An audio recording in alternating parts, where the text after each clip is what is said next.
So this is part of How to Be Negative course and last meeting of this month when we are discussing depression and compassion. I will first present my essay that I wrote for this month. It's called Depression as a Wound of Being.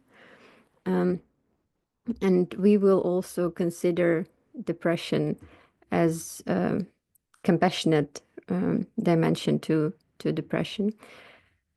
So depression as the wound of being, that's my essay.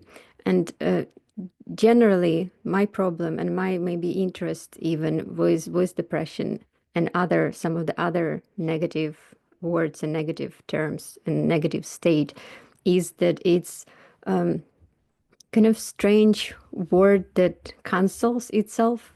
when you when you talk about depression, you at the same time articulate the stigma of this word kind of stigmatizes itself. It carries its own cancellation. There is the built-in self-stigmatization of this word, because once you mention it, once you mention depression, you by default think about therapy or antidepressants. This is what the word as such point towards. So it carries, is the strange word that carries its own cancellation, its own stigmatization.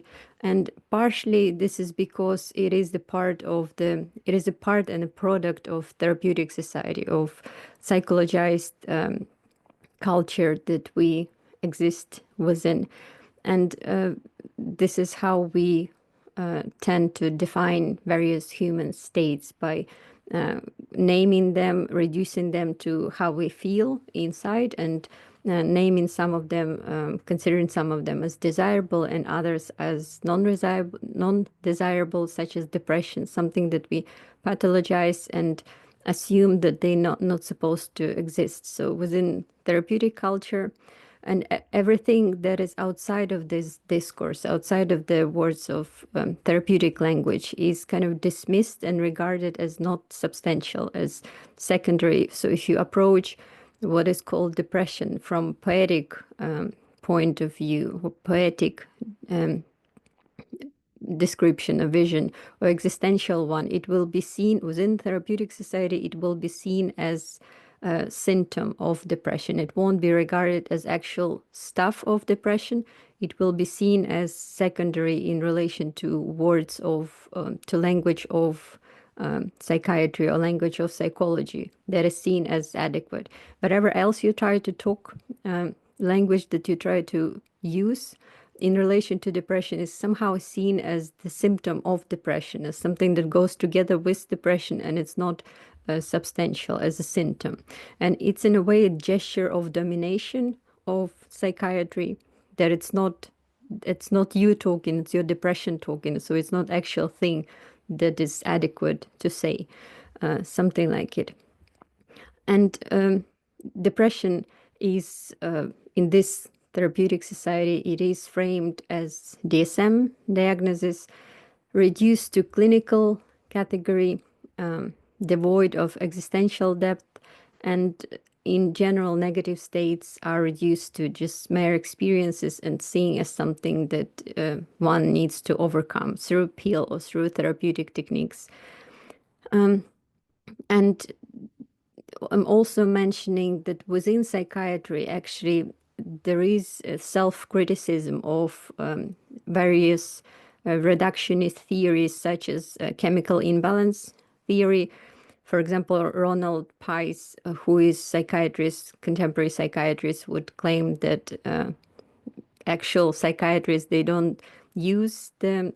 They're very critical of chemical imbalance theory. They see it as a reductionist explanation, that it simplifies too much and maybe refer to it only mockingly.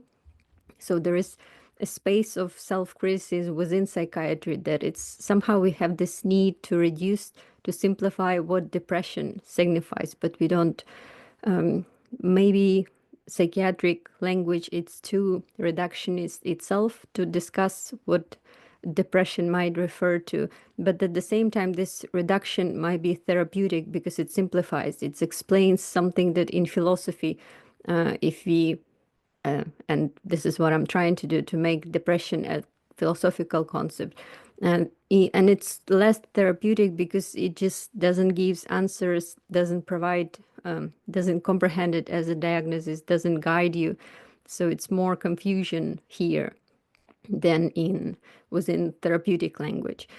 And then the goal of this essay, my comprehension of depression, is also quite strange because I try to redefine depression, to take it away, to pull it out of the therapeutic language, which is strange because depression is the product of therapeutic language. It's kind of doesn't exist anywhere outside.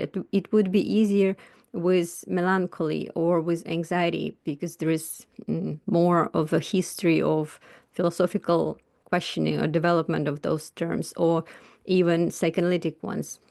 But with depression, it's quite hard because it belongs substantially to therapeutic language. But nonetheless, I tried in this essay in particular, but also it's interesting because this is term we use in everyday life. If you talk about melancholy, no one talks about sadness these days. No one uses term melancholy that much, and maybe if we use anxiety, anxiety is questionable. It's kind of have both traditions of comprehending in psychoanalysis, in psychology, but also in existential philosophy. But with depression, it's much harder, even though this is, I see it as a way of entering the level of common sense thinking, because we use this term to describe ourselves, how we feel, because we are products of therapeutic society and therapeutic language. But it also this using it as a self-description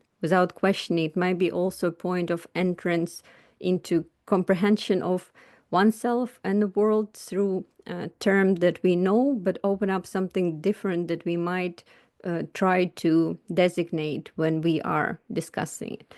So anyway, this is my weird goal in this essay, to comprehend depression, not therapeutically take it away, try to take it away from discourse of psychiatry and make it more philosophical, existential term. And in Lacan, in psychoanalysis in general, in Lacanian psychoanalytic approach, there are more possibilities to uh, problematize depression, unlike in, well, in Lacanian psychoanalysis, there are more ways to problematize anything. So to make it less simplified, less reductionist than in psychiatry and psychology.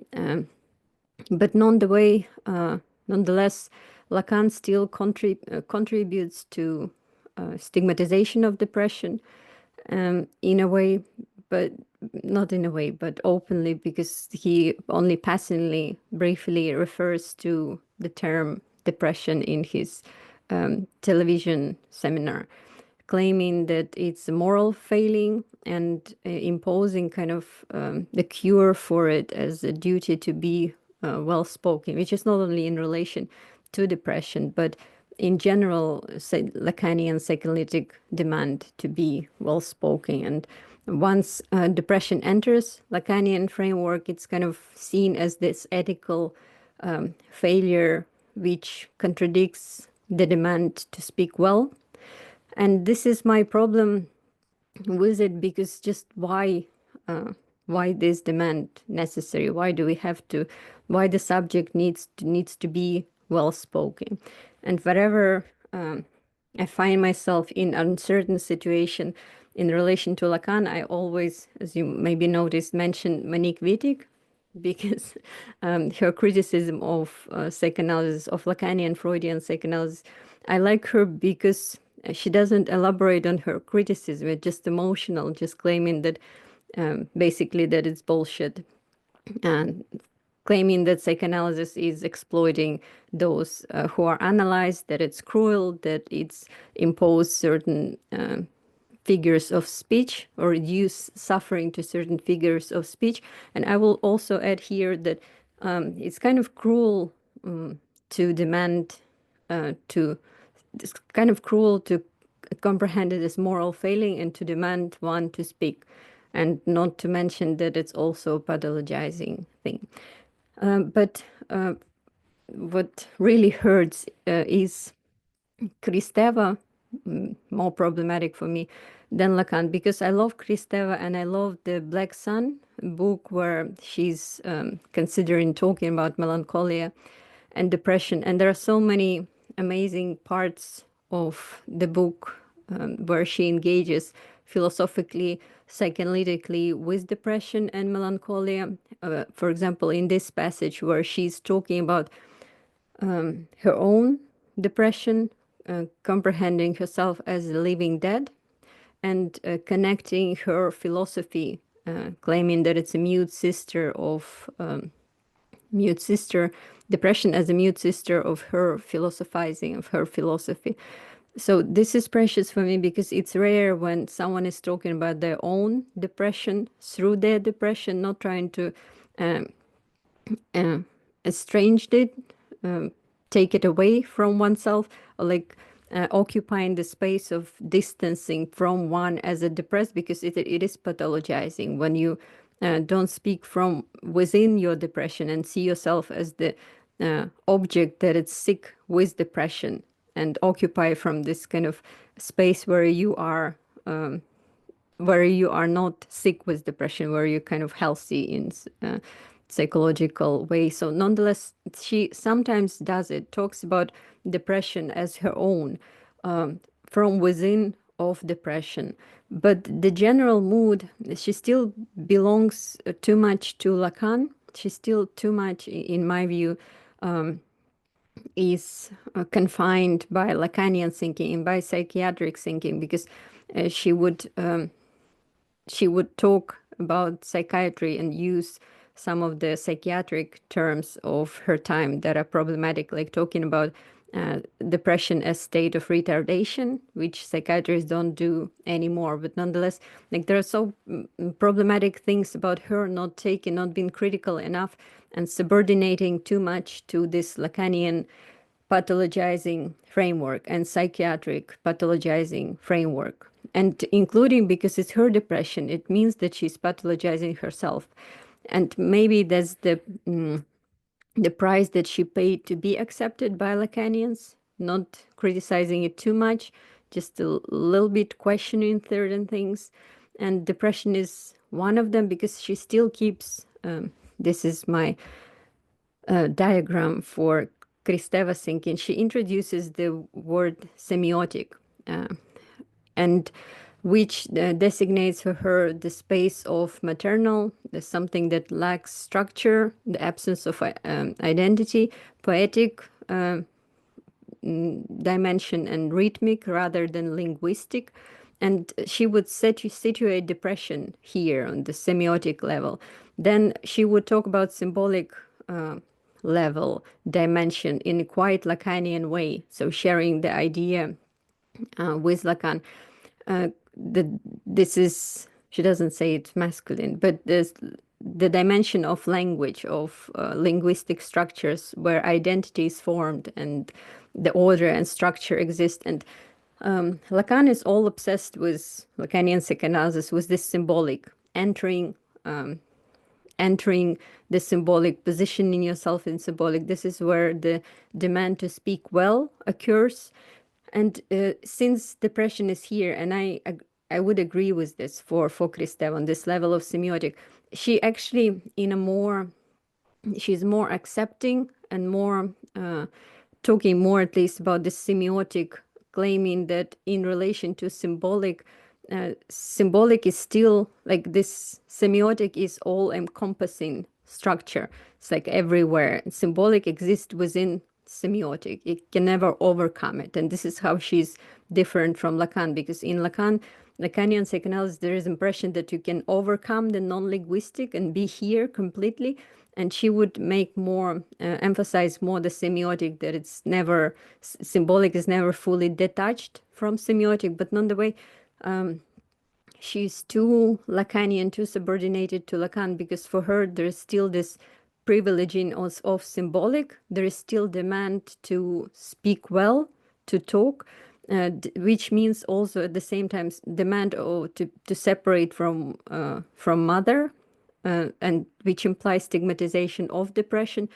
and stigmatization of silence and poetic form of depression, poetic dimension of that depression opens up, or not opens up, or rather puts one down into. So she kind of pays more attention to semiotic maternal, but she also shares this privilege of symbolic with Lacan. And in general, which I don't write in essay about it, but it presents this, imposes the ontology of demand of becoming man, the separated from mother, and we are now all obsessed with this individualization, separation, becoming the separate uh, individual. But the other ontology that I would suggest is rather, and therefore this demand to treat depression, to go here, to stay here, is problematizing, also entails the pathologization of mother. I would rather kind of suggest alternative of, instead of separating from mother, maybe, and becoming this man, the individualized man, would rather mention here Sabina Spielrein with her, when you look inside of you and you see your mother, you're becoming a mother. So why are we want to, like, why do we need to enter the symbolic structure dimension and detach from semiotic, detach from mother, if maybe the alternative way is becoming a mother through, not through separation with your mother, but like something opposite to separation. It's another question. And it's interesting to consider, maybe sometime later in a course, when we talk about feminist depressive realism, we can talk about postpartum depression, because it might be their depression, the actual part of being mother, or something like it, like the necessary stage. I don't know. So it's interesting to consider postpartum depression as a not deviation, but actual the main kind of form of depression, and maybe something not necessary, I wouldn't say, but to at least comprehend it in a different way than something only exclusively to get rid of without thinking what is it, what it might actually be. So I would claim that Kristeva writings on depression reveal her own self-inflicted burden of this demand of speech, because since it's her depression, she demands it from herself, like torturing herself, and at the same time torturing reader in case they are depressed. And the depression is just another form, ends up to be another form of stigmatization of depression, problematizing depression, comprehended in different way, but still too much resembling psychiatric pathologization and Lacanian pathologization of depression. And what I would try to do, of me and a fish, we would try to ask the question that maybe depression is compassion. There is the dimension of compassion to depression, and one of the problem that comes with it is this problem is the problem of reducing depression to personal state, that it's something within individual. In psychiatry it's more obvious, because it's with, especially with chemical imbalance theory, like there is something within individual brain that is wrong. But then if you take other models, like social model of depression, that would say that it's caused, not only, it's not about imbalance, something about one's brain, but it's also about certain social circumstances that cause depression, or even critical psychology that would say that depression is not one's own. You're not supposed to blame person for them being depressed, but it might be the social order in just society and social structure that causes depression. But still, if you kind of trying to question this reductionist biological explanation, you still, even in critical psychology, it's still something within individual. It might be caused by external causes, but it's something that depressed individual feels. So it's this reduction to one's, if even if it's not brain, but to something within individual. Also to feeling with how we feel, because in psychologized society, this is what is important to us, and this self-assessment through feeling. But I was thinking, and this is my schema for, for depression, that instead of confining it within individual, we can try to see it as not much more. It's not residing within individual psyche, but in a different way, maybe not as intersubjective, but even something that exceeds, is larger in a way than intersubjective dimension. So rather as all-encompassing, maybe depression as someone, as a state of being in touch with the world, state of feeling pain of the world in a way, and so not as a disease, a sickness, that's some condition that has to be fixed, but rather explore the philosophical existential dimension of depression as depression as something that gestures towards how one is in the world, how one is with each other, as immersed in the world of people and in the world and in general. Depression as inseparable from being, from existence.